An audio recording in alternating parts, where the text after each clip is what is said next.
Salut, me revoici comme promis pour vous faire un petit point lecture qui va être assez rapide puisque je n'ai que 3 livres à vous présenter, mais bon, comme ça c'est l'occasion de faire une vidéo pas trop longue.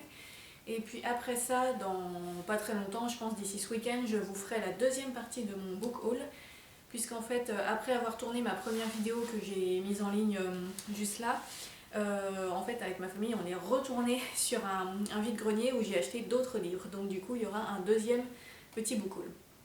Mais donc pour l'instant je vais vous parler des 2 livres que j'ai finis récemment et de ma lecture en cours. Donc les 2 premiers c'est de la non-fiction et avec le troisième on repart sur les romans. Donc tout d'abord, juste avant de partir en vacances, j'ai eu très envie, je crois que j'en parlais déjà dans ma dernière vidéo, oui, de repartir un peu sur de la non-fiction et notamment sur des récits de voyage, mais des récits de voyage un peu en mode aventure, c'est-à-dire avec un côté un peu défi, on va dire. Et donc pour ce type de livre-là, il y a un auteur qui est assez reconnu, c'est Mike Horn. Et donc j'ai acheté son livre Vouloir toucher les étoiles. Alors le titre est complètement niais, honnêtement, ça fait vraiment, je sais pas, on dirait que ça fait truc de développement personnel un peu bas de gamme, mais bon. J'ai beaucoup aimé cette lecture, donc c'est un livre qui est assez court. Il y a également quelques photographies au milieu, je vous en montre une pour l'exemple. Et donc en fait c'est un récit où Mike Horn va raconter notamment le défi qu'il s'est lancé avec plusieurs de ses amis alpinistes, à savoir gravir 4 sommets de plus de 8000 mètres donc dans la chaîne de l'Himalaya. Donc tout ça en un temps relativement réduit.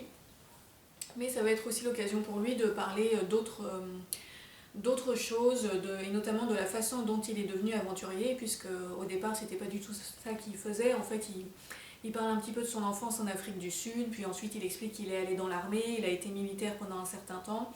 Après il avait repris, il s'était intégré dans une entreprise familiale qui faisait du commerce de fruits et légumes, donc rien à voir avec l'aventure. Et en fait il explique dans ce livre que il en avait un peu marre de cette vie, même si du coup il gagnait bien sa vie, il avait une maison confortable, etc. Mais ça ne l'intéressait pas trop. Et donc il explique qu'en fait, un beau jour, il a décidé brutalement de quitter l'Afrique du Sud, de partir s'installer n'importe où pour commencer une nouvelle vie. Et il s'est retrouvé en Suisse parce que, pour une histoire de visa, je crois, ou de passeport, enfin il y avait des pays en Europe où il ne pouvait pas aller, et la Suisse était un de ceux où il pouvait aller. Donc il est arrivé là-bas sans argent, sans rien. Il a tout redémarré à partir de zéro. Et c'est là en fait qu'il s'est lancé dans le sport, et notamment les sports extrêmes, et il a fini par se faire connaître dans ce milieu, par trouver des sponsors qui ont financé ses expéditions, et c'est comme ça qu'il est devenu, on va dire, aventurier professionnel. Et donc maintenant il est très connu, vous l'avez peut-être déjà vu à la télévision, il a fait des émissions, différentes émissions où il emmenait des célébrités faire des espèces de trek dans la nature, des choses comme ça. Donc voilà, donc moi c'est par la télévision que je l'avais connu. J'avais regardé une de ses émissions, je crois que ça s'appelait À l'état sauvage, un truc comme ça. J'avais trouvé que c'était intéressant. Et donc il y a quelques années j'avais lu, je crois que c'est ce qui était son premier livre, qui s'appelle Latitude Zéro, où il raconte comment il a fait le tour du monde en suivant l'équateur sans aucun moyen de transport moderne. Donc ce récit m'avait beaucoup intéressé, et donc là j'ai décidé de lire celui-ci, qui est donc beaucoup plus centré sur l'alpinisme, puisque outre les moments où il nous parle un peu de sa vie et de sa carrière, ça parle donc de l'ascension de ces 4 sommets de plus de 8000 mètres. Alors j'ai oublié leur nom, je crois qu'il y a le Gasherbrum 1, Gasherbrum 2, je crois qu'il y en a une qui s'appelle le K2, et le quatrième, j'ai oublié. Bref, 4 super grandes montagnes. Et donc c'est très intéressant. Alors moi-même je ne pratique pas l'alpinisme, et c'est pas une discipline qui m'intéresse plus que ça. Mais en fait j'aime beaucoup le côté défi, le côté surmonter, dépasser ses limites, et en fait de voir comment est-ce qu'il arrive à accomplir ses exploits. Et il explique bien aussi que c'est suite à une minutieuse préparation, il ne se lance pas dans l'aventure comme ça en mode ça va le faire, je vais y arriver. Il explique qu'il se prépare beaucoup physiquement, qu'il est accompagné par des alpinistes professionnels pour le conseiller, etc., par des médecins aussi. Donc voilà, ça casse un peu l'image de l'aventurier qui part à l'assaut de n'importe quoi sans s'être préparé. Donc ça c'était intéressant à lire. Et puis un truc qui m'a beaucoup marqué dans ce récit, donc des différentes ascensions qu'ils font Alors ils ne les font pas tous à la suite, ils les font à plusieurs semaines, voire plusieurs mois d'intervalle, parce qu'il y a souvent des conditions météorologiques ou autres qui font que parfois ils n'arrivent pas à monter.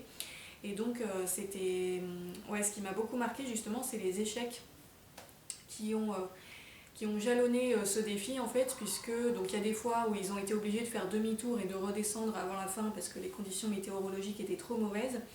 Et puis un truc vraiment marquant, c'est que donc ils sont pas les seuls à tenter de faire l'ascension de ces sommets. En fait, l'Himalaya est devenu relativement touristique et même les plus hauts sommets du monde sont maintenant pas pris d'assaut, mais limite quoi. Il y a toujours des alpinistes de plus en plus nombreux qui essayent de les grimper, certains très bien préparés, d'autres pas beaucoup.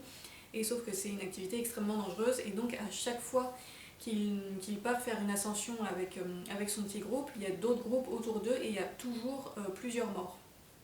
C'est ça qui m'a vraiment marqué, c'est que je pensais pas qu'il y en aurait autant. Je me disais qu'effectivement il devait y avoir des accidents de temps en temps, mais là il y a vraiment des dizaines de morts au fil du récit, quoi. C'est une hécatombe. Et parfois c'est des groupes entiers qui sont emportés par une avalanche, etc. Donc on se rend compte que c'est un milieu vraiment très très très meurtrier. Et il raconte lui-même que une fois il a réussi à sauver un homme qu'il a, qu'il a croisé sur le chemin pour redescendre et qui était en train de perdre ses forces, etc. Et une autre fois, ils ont essayé d'aller sauver trois personnes qui s'étaient égarées et ils n'ont pas réussi à les sauver, les personnes sont mortes. Donc il y a un côté quand même assez, il y a un côté assez percutant à son récit du fait des très gros enjeux qui sont excusez-moi, j'arrive pas à parler aujourd'hui, des très gros enjeux qu'il y a à chaque fois. Et en l'occurrence, il y a une des montagnes à laquelle il finit par renoncer. Donc, alors je ne sais pas si depuis il a réessayé, mais en tout cas au moment où il a écrit ce livre, il y a un des 4 sommets dont il n'a jamais réussi à atteindre le bout. Parce que voilà, c'était vraiment trop difficile. Et j'ai trouvé que c'était plutôt pas mal de sa part d'admettre aussi que parfois il n'avait pas réussi. Et pas d'essayer de se glorifier ou quoi que ce soit. Et c'est ça que j'aime bien chez Mike Horn, c'est que c'est un écrivain voyageur qui n'est pas du tout prétentieux. Il raconte les choses très simplement, avec beaucoup de sincérité et d'honnêteté. Alors il minimise pas ce qu'il a fait non plus, il dit bien qu'il est fier de lui et de ce qu'il a accompli, mais il n'est pas en train de se glorifier en permanence, contrairement à certains autres écrivains voyageurs où on sent qu'ils s'écoutent parler, quoi, ou qu'ils se regardent écrire, je sais pas comment dire, mais ils ont un style toujours un peu pompeux, comme si le fait d'avoir voyagé je sais pas où les rendait supérieurs aux autres gens, etc. Voilà, j'ai eu l'occasion d'en lire parfois qui étaient vraiment, je me suis dit que j'aimerais pas rencontrer ces personnes dans la réalité, parce qu'ils avaient l'air vraiment très prétentieux. Et avec Mike Horn, j'ai pas du tout cette impression-là, donc c'est pour ça que j'aime bien cet auteur. Et puis, il raconte toujours des choses qui donnent envie d'avoir de la détermination, de l'endurance, qui nous montrent qu'avec beaucoup de patience et de préparation, on peut réussir à faire des choses qui au départ nous semblaient impossibles. Alors ça m'a pas du tout donné envie d'aller escalader des sommets de 8000 mètres, très clairement, mais je trouve que c'est des récits qui sont toujours intéressants à lire, même dans la vie quotidienne, pour acquérir un peu des valeurs de courage, de modestie aussi, et puis de détermination en général. Donc voilà, c'était une bonne lecture et je pense que je lirai certainement d'autres livres de cet auteur. Ensuite, un petit peu dans la même veine, j'ai lu un autre récit de voyage, mais dans un contexte tout à fait différent. Il s'agit de Wild de Cheryl Strayed. Donc c'est un livre qui a été adapté au cinéma, le film porte le même titre il me semble. Je l'avais vu au cinéma, c'était il y a longtemps maintenant, c'est comme ça que j'ai découvert cette histoire. Et donc là j'ai eu envie de lire le roman, puisque j'avais envie de récits de voyage / aventure. Donc celui-ci est un peu plus épais, mais il n'est pas si long que ça en vrai, il fait 500 pages. Et ça se lit extrêmement vite, parce que c'est un style très fluide, assez simple, il n'y a vraiment aucune difficulté de lecture. Et donc là ça raconte l'histoire de l'autrice Cheryl Strayed, qui, quand elle avait 26 ans, en 1995, s'est lancée dans une super grande randonnée qui s'appelle le Pacific Crest Trail, qui se trouve aux États-Unis et qui commence au Mexique et qui remonte jusqu'au Canada en longeant la côte du Pacifique en fait. Donc elle a décidé, quand elle avait 26 ans, d'en faire une partie, donc elle est je sais plus d'où elle part quelque part en Californie et elle arrive jusqu'à la frontière de l'État de Washington, si je ne me trompe pas. Donc ça fait environ 1700 km qu'elle parcourt à pied, toute seule. Enfin, des fois elle rencontre des gens sur le chemin, mais globalement elle est toute seule, avec juste son sac à dos, très peu d'argent, et voilà, en se débrouillant comme elle peut. Donc elle a décidé de faire cette randonnée parce que sa vie privée ne se passait pas bien du tout, et donc sa mère était morte en fait peu de temps avant. Donc elle a fait ça un peu pour exorciser son deuil et puis d'autres problèmes qu'elle avait eus. Et elle nous raconte comment ça se passait au quotidien, les grandes étapes, comment au début elle a vraiment galéré parce qu'en fait, contrairement à Mike Horn, elle s'était pas du tout préparée.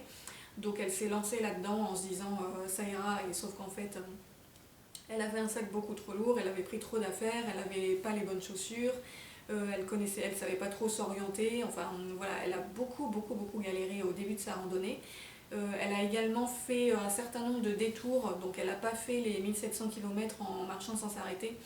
En fait, il y a eu plusieurs moments où elle explique qu'elle s'est arrêtée, qu'elle a fait des détours par des villes pour se reposer pendant 1 ou 2 jours avant de revenir sur le chemin.